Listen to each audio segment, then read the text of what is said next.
최근 멀티미디어 플랫폼인 넷플릭스에서 나는 신이다 라는 다큐멘터리가 방송된 이후에 JMS를 비롯한 이단 사이비에 대한 관련된 뉴스가 매일 업데이트 되고 있습니다. 그 중에 저는 국민일보에 올라온 한 기사를 읽었습니다. 이 기사의 내용은 JMS 충격으로 종교 자체에 대한 한국 사회의 불신이 더욱 깊어짐에 대한 것에 이 우려의 목소리였습니다. 이 기자는 이 나는 신이다 이 방영 이후에 이단 사이비의 종교의 폐해가 드러난 가운데 이것과 관련된 기사들에 달린 댓글 반응들을 소개합니다. 예를 들면 신천지에 더해서 JMS까지 교회라면 보기도 싫다. 그리고 또 다른 반응은 교회는 이단과 선을 긋는데 이게 서로 무슨 차이인지 모르겠다. 이런 반응들입니다. 그리고 기자는 작년에 한국갤럽에서 실시한 조사 중 비종교인, 종교를 갖지 않은 사람들의 61%가 호감 가는 종교가 없다라고 답변한 것을 소개하면서 이단 사이비 종교에 대한 이 피로감이 종교 자체에 대한 불신으로 이어졌다고 평가했습니다. 이어서 이제 한국교회는 이단과 정통교회가 무엇이 다른지, 그리고 또 왜 교회에 나오고 신앙을 갖는 것이 필요한지 우리 사회의 책임감을 갖고 답할 때다라고 강조하면서 한국교회가 이단 사이비 종교와 다른 점을 보여주지 못한다면 이단 사이비의 해악을 외치는 이 한국교회의 목소리는 세상 사람들에게는 그저 집안 싸움 또는 밥그릇 싸움으로 비칠지 모른다고 충고하면서 이 기사를 끝맺습니다. 그렇습니다. 현대의 이 비그리스도인들이 볼 때는 정통교단과 이단 사이비는 다 같은 교회이며 기독교, 아니요 개독교입니다. 정통교단의 목사나 이단 사이비의 교주는 그들이 보기에는 다 같은 목사, 아니요 먹사입니다. 정통교단이 주장하는 이단 사이비와의 이 차이점을 그분들은 쉽게 알 수도 없을 뿐더러 말한다 해도 이해하기 힘듭니다. 사람들은 언제부턴가 우리가 정통이다 라고, 그리고 우리에게만 구원이 있다 라고 외치는 이단과 이 정통교의 외침에 지쳐가고 있습니다. 그리고 이제 그 피로감이 불신으로 이어졌다는 것을 저 또한 거리전도 나갔을 때 매번 느낍니다. 더 나아가서 이 불신은 언젠가 교회에 대한 반대와 위협으로 변할지도 모른다라는 두려움마저 저는 느낍니다. 또한 이 교회에 대한 비신앙인들의 이 불신과 비난이 이렇게 거세지기까지 저 스스로가 그리스도인으로서 올바로 살지 못한 이 죄책감이 저를 덮치고요. 동시에 그래, 이제는 이렇게 살면 안 돼. 이제는 뭔가 달라져야 해. 뭔가 다른 모습, 변한 모습을 보여줘야 해. 라는 이런 무거운 책임감도 짓누릅니다. 이렇게 이단 사이비와는 다른 정통교단의 정식 교회에서 신앙생활하고 있다고 자부하는 저와 여러분들이 지금 우리가 겪고 있는 이러한 현실과 상황과 사건들 속에서 비그리스도인들 뿐만 아니라 이단 사이비와 구별된 삶을 어떻게 살아야 할 것인가에 대한 고민을 저는 오늘 이 말씀에 나타난 바를 통해서 함께 묵상해 보기를 원합니다. 오늘 저희가 읽은 이 베드로전서는 AD 64년에 로마 황제, 우리가 너무나 잘 아는 네로 황제의 기독교인 대박해 사건 이후에 로마에서 이 사건을 직접 목도한 베드로가 이 박해의 광풍이 로마뿐만 아니라 로마가 다스리는 로마 제국의 전역으로 퍼질 것을 예감한 상황에서 베드로전서 1장 1절에 보시면 여기 나타난 대로 이 소아시아에 사는 이방인 그리스도인들에게 보낸 편지입니다. 이 편지의 수신자들은 이방 지역에 살고 있었습니다. 지금 여기 나타나는 이 도시 이름들이 소아시아 지역인데요. 이 지역들은 교회 문화가 퍼지지 않은, 하나님을 믿지 않는 비기독교적인 문화의 이방 지역입니다. 이런 이방 사회 속에서 수신자들은 여러 가지 애매한 고난을 겪고 있었습니다. 드러내놓고 내가 그리스도인이다 밝히기 어려웠던 상황 속에서 여러 가지 경제적 그리고 또 사회적 불이익을 감수하고 있었습니다.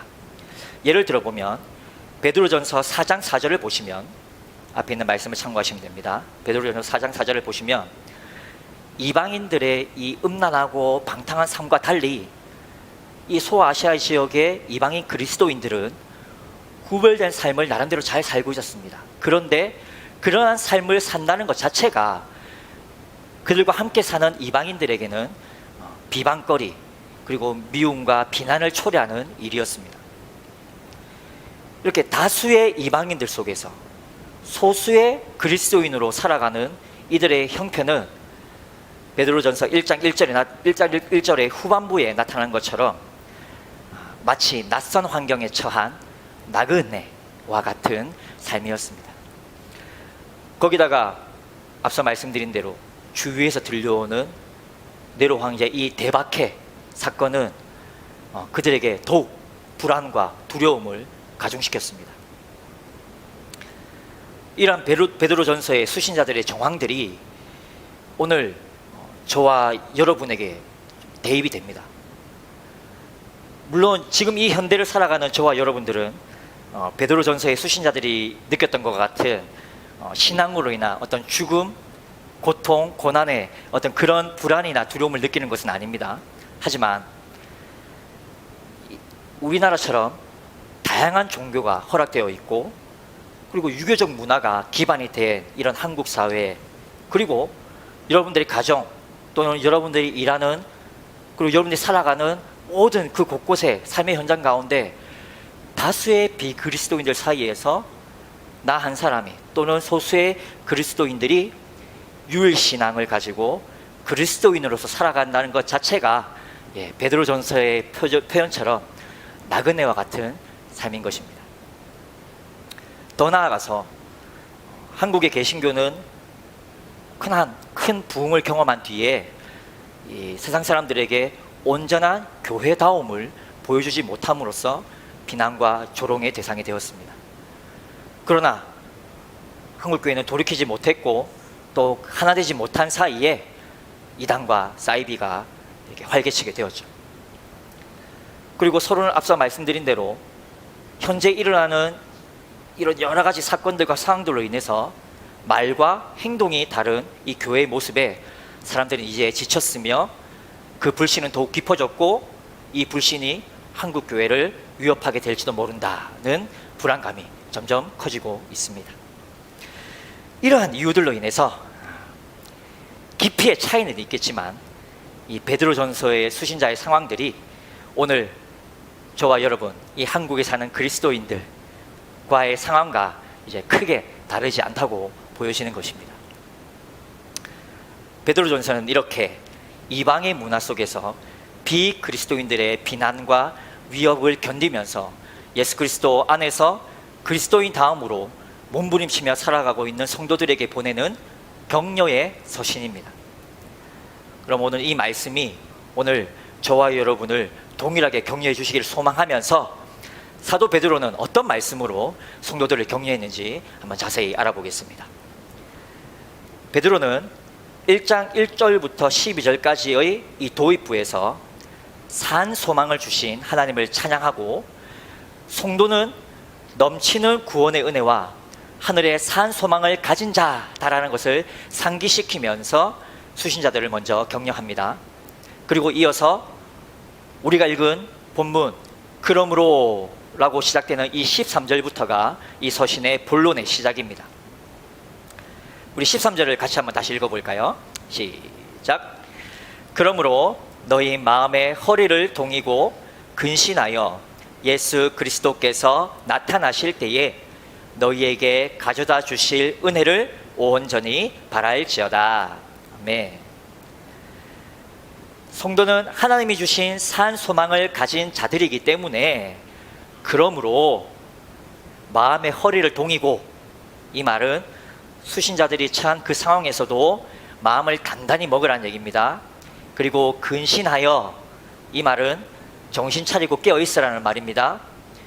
그리고 그리스도께서 나타나실 때, 이 말은 예수님이 다시 오실 때 가져다 주실 이 종말론적 구원의 은혜를 온전히 소망하면서 끝까지 기다리라 라고 권면합니다. 이렇게 베드로는 먼저 이 비기독교적인 이방 사회에서 수신자들이 겪는 비난과 혼란과 위협의 때에 가져야 할 태도와 자세에 대해서 먼저 당부합니다.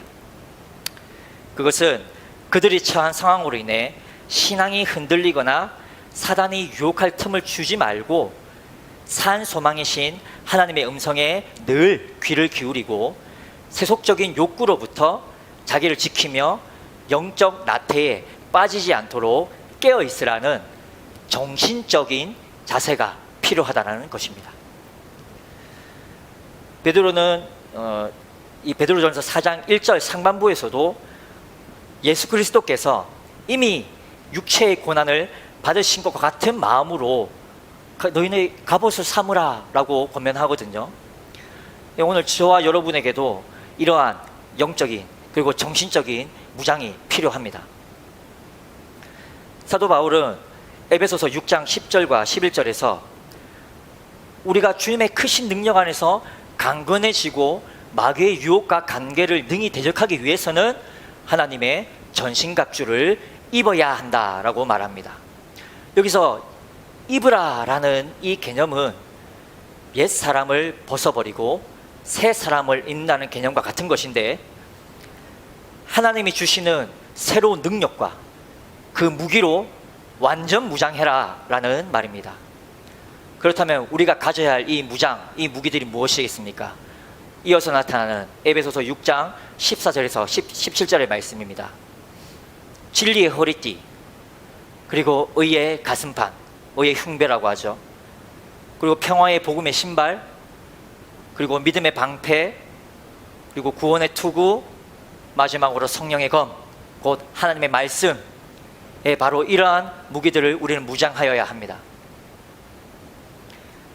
지금 저희가 처한 이 불신과 비난과 위협의 상황 때문에 혹시 여러분들 가운데 걱정하고 두려움에 쌓이며 나 스스로도 불신으로 빠져들 것 같은 그런 불안감 가운데 계신 분이 계십니까? 그래서 우리의 신앙이 흔들려 하시는 분이 계십니까? 이 에베소서의 말씀으로 권면드립니다. 첫 번째로, 저와 여러분이 지금까지 신앙했던 세월 동안에 우리가 들어서 믿고 배운 바, 세월이 지나도 이 변하지 않는 이 성경의 진리로 여러분의 마음의 허리띠를 단단히 동이시기 바랍니다. 두 번째로, 우리의 가슴이 늘 정직함과 의로움으로 젖어 있기를 몸부림쳐야겠습니다. 세 번째로, 우리의 삶이 평화의 복음이 넘치는 삶이 되어야 하겠습니다. 그리하면 우리의 발걸음이 닿는 곳곳이 바로 복음의 평안으로 넘치게 될 것입니다. 네 번째로, 각자에게 주신 이 믿음이 혹 겨자씨보다 작은 것이라 할지라도 이 믿음을 선물로 주신 분은 온 우주보다 크신 하나님이십니다. 그리고 그분은 우리의 이 작은 믿음만으로도 우리에게 능히 피할 바위와 방패가 되어주십니다. 다섯 번째로, 복음의 실체인 오직 예수 그리스도를 믿는 이 믿음은 우리를 구원에 이르게 합니다. 머리가 몸을 주관하듯이 이 믿음으로 이미 얻은 이 구원의 확신, 그리고 예수님께서 다시 오실 때에 실현될 구원의 소망, 이것은 지금 우리가 살아가는 이 전쟁과도 같은 이 땅의 삶 속에서도 우리의 생각과 행동을 주관해 주실 것입니다. 마지막 여섯 번째로, 말씀이신 예수님은 다시 오실 때까지 보내주신 성령님을 통해서 말씀으로 우리들을 조명해 주시며 우리와 함께 끝까지 싸워주시며 우리로 하여금 결국 승리하게 하실 것입니다. 할렐루야. 이렇게 산 소망이 되신 하나님께서 주시는 이 무기를 통해서 비난과 혼란과 위협의 상황 속에서도 정신적으로 깨어있고 영적으로 단단히 무장되는 저와 여러분이 되기를 간절히 소망합니다. 우리 이어서 14절을 한번 같이 읽어보겠습니다. 14절입니다. 시작. 너희가 순종하는 자식처럼 전에 알지 못할 때에 따르던 너희 사욕을 본받지 말고. 베드로는 이 14절에서 이 수신자들 역시 그들이 신앙을 가지기 전에는 그들이 함께 살던 당시의 이방인들과 다름없이 그 이방인들의 문화를 따라서 자신이 하고 싶은 대로 살아왔음을 먼저 지적합니다. 그리고 이것은 베드로전서 4장 3절을 보시면 더 자세하게 나타나는데요, 수신자들은 그들이 신앙을 가지기 전에는 음란과 정욕과 술 취함과 방탕과 향락과 무법한 우상 숭배를 하면서 이방인들의 뜻을 따라서 똑같이 행했었습니다. 그러나 이제 14절의 말씀에서 이제 더 이상은 그렇게 하면 안 돼. 신앙을 통해 하나님께 순종하는 자녀로서 예전처럼 살아서는 안 된다고 강조합니다. 참고로 14절에 순종하는 자식처럼 이라고 한글 성경은 번역되어 있지만 다시 제대로 번역하면 너희가 순종하는 자식으로서, 자식이니까 라는 이런 말입니다. 그러니까 너희는 이제 더 이상 예전처럼 그렇게 살면 안 돼 라고 권면하는 것입니다. 그리고 이어지는 15절에서 보시면 모든 행실에 거룩한 자가 되라고 권면합니다. 그 이유는 그들을 부르신 하나님이 바로 거룩하신 분이시기 때문입니다. 그리고 이 사실은 구약의 레위기에 분명하게 나타나 있음을 16절에서 밝히고 있습니다. 앞서 우리가 살펴본 것처럼 13절에서는 정신적으로 무장할 것을 권면하였다면 여기서는 모든 행실과 삶에서 영적으로 그리고 도덕적으로 거룩하게 살 것을 권면하고 있습니다. 이 거룩은 하나님의 절대적인 속성입니다. 오직 하나님 한 분만이 거룩하십니다. 그렇기 때문에 인간은 그 본질상 결코 거룩해질 수 없습니다. 그래서 내가 거룩하니 너희도 거룩하라 라는 이 하나님의 명령은 거룩한 하나님을 신앙하는 자녀로서 그분을 닮아서 거룩한 삶을 살려고 몸부림치라 라는 말씀입니다. 그런데 이 말씀은 의식적이거나 예식적인 정결을 말씀하는 것은 아닙니다. 다시 말해서 우리의 생각만으로 하는 것 또는 우리의 겉으로만 보여주는 외식적인 거룩을 말하는 것이 아닙니다. 산 소망의 하나님이 친히 택하여 주신 하나님의 순종의 자녀로서 거룩한 하나님과 교제함에 있어서 절대적으로 필요한 영적이며 도덕적인 순결, 그리고 성결, 정결, 그리고 경건을 말하는 것입니다. 그래서 베드로는 수신자들이 하나님을 알지 못하던 때에 알지도 못하던 때와 같은 이 사리사욕에 가득한 삶이 아니라 하나님의 정결함과 도덕적인 온전함을 닮아서 거룩한 삶을 살아야 할 것을 일상적인 삶과 행동과 관련된 이 행실이라는 단어를 사용하면서 세상 속에서 윤리적인 삶을 실천할 것을 포함해서 권면하고 있는 것입니다. 여기에서 저와 여러분이 거룩한 자가 되는 것 또는 거룩하게 사는 것에 대해서 조금 더 깊이 생각해 보길 원하는데요, 우리는 거룩이라는 이 단어가 기본적으로 구별되다 또는 흠이 없다 라는 뜻을 가지고 있다고 들어왔습니다. 이러한 거룩과 연결되는 또 단어들이 앞서 말씀드린 순결, 성결, 정결, 경건, 이런 단어들이죠. 그러나 이것과 완전 반대된 단어가 바로 죄입니다.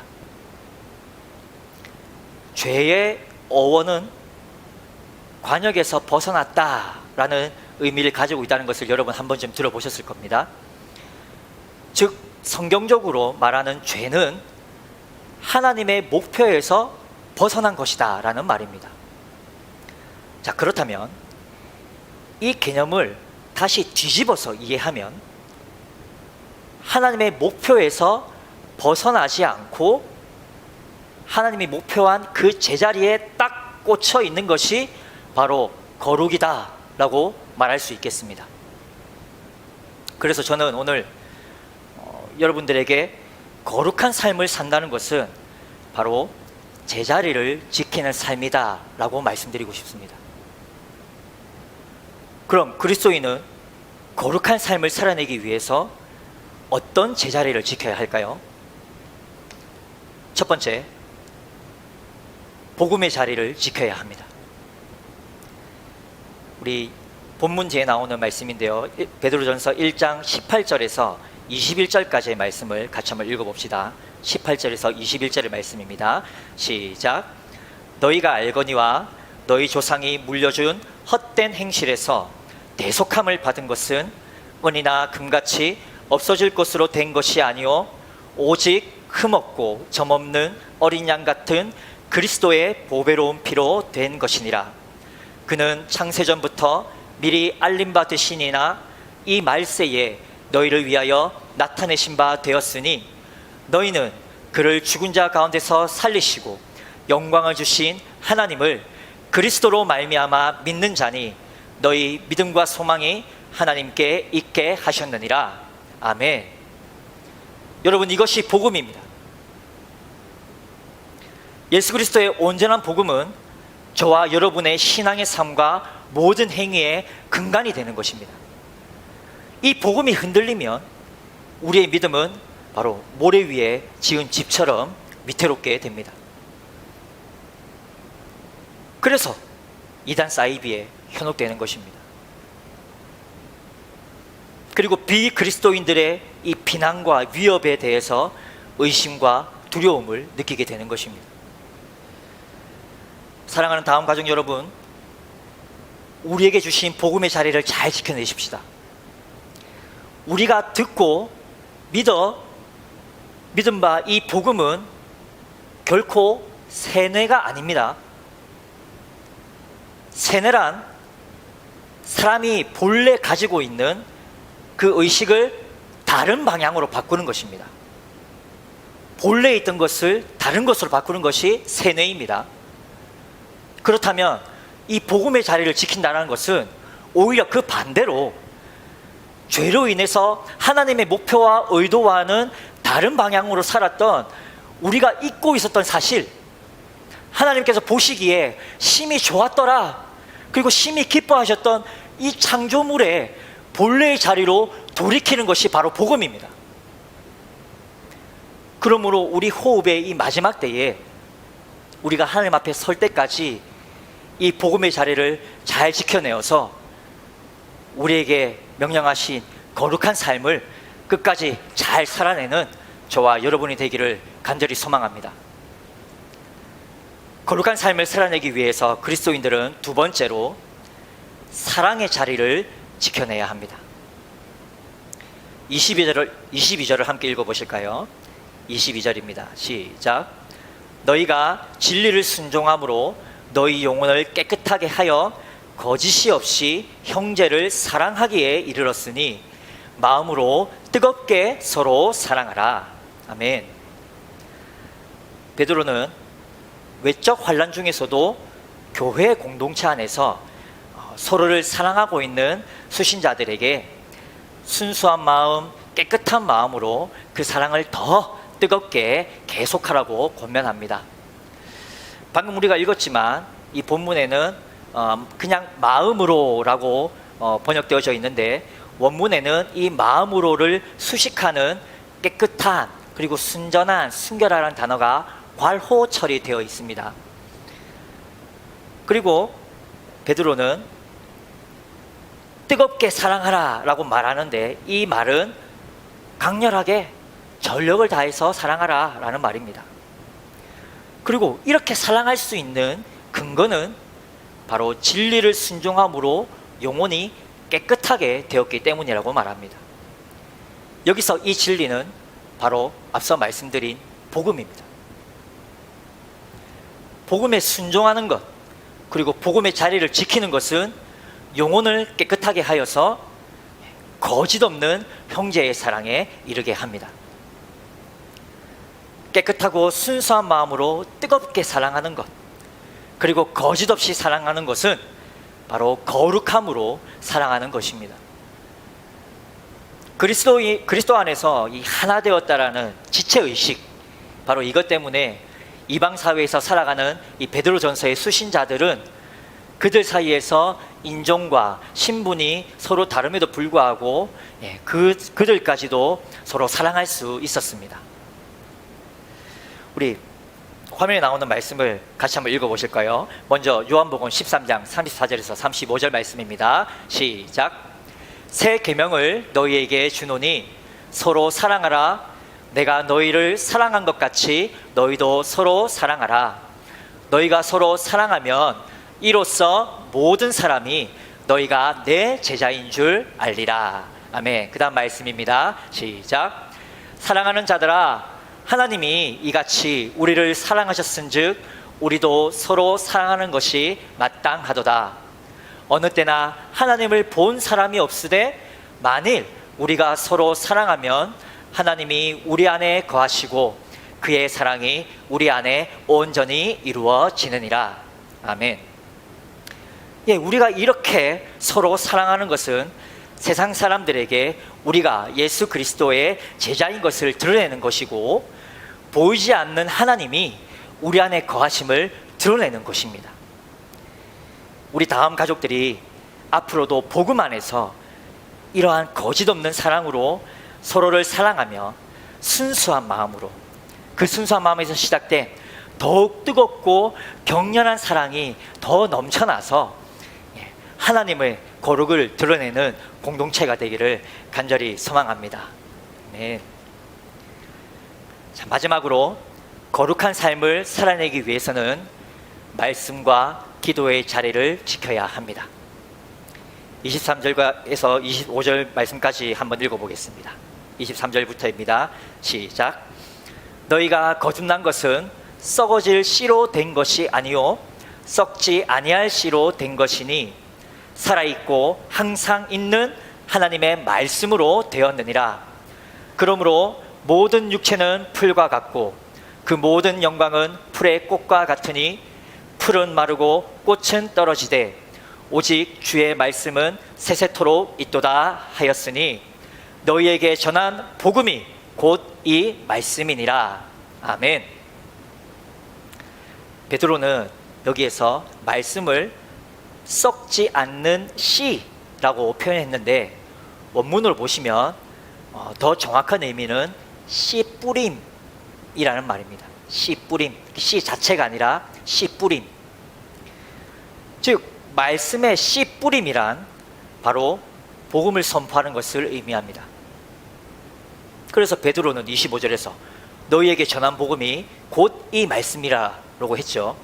그런데 이 말씀은 이사야서 40장 6절에서 8절의 말씀을 인용하는데요, 이사야 40장 6절에서 8절 말씀은 이사야 선지자가 바벨론의 포로로 끌려가는 이스라엘 백성들에게 하나님의 약속은 신실하며 그의 말씀은 변치 않으므로 절대적으로 신뢰할 수 있다는 사실을 확신시키면서 그들을 위로한 말씀입니다. 베드로는 이 말씀을 근거로 해서 복음으로 인한 거듭남이 영원한 효력이 있는 것임을 강조하고 있는 것입니다. 그런데 방금 우리가 읽은 이 본문에는 말씀만 얘기하는데 그럼 기도는 어디서 나온 거죠? 그래서 앞에 있는 화면에 디모데전서 4장 5절 말씀을 같이 참고하였습니다. 한번 읽어보실까요? 시작.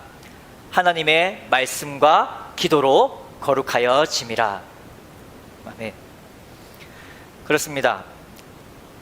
생각에서만 머무는 의식적인 거룩, 겉으로 드러나 보이는 외식적이고 예식적인 거룩은 성도를 하나님의 거룩으로 이끌 수 없습니다. 이 말씀처럼 오직 말씀과 기도로 거룩하여 있습니다. 여러분, 오늘도 결국은 이 설교의 마지막에 와서 말씀과 기도로 돌아왔습니다. 하지만 제가 오늘 여러분들과 같이 나누고 꼭 말씀드리고 싶은 것은 이 오직 말씀과 기도만이 성도의 거룩한 삶을 지키는 원동력이라는 것입니다. 그리고 이 말씀과 기도는 하나님께서 사랑하는 자녀들에게, 바로 저와 여러분들에게 허락해 주신 은혜의 수단입니다. 이 말씀과 기도의 자리를 끝까지 지켜내시고 떠나지 않는 저와 여러분이 되기를 간절히 소망합니다. 말씀을 정리하겠습니다.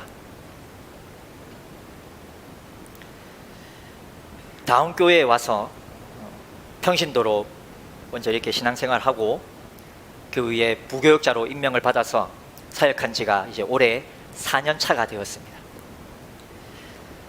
그동안에 경험했던 저희 다음 교회를 돌아볼 때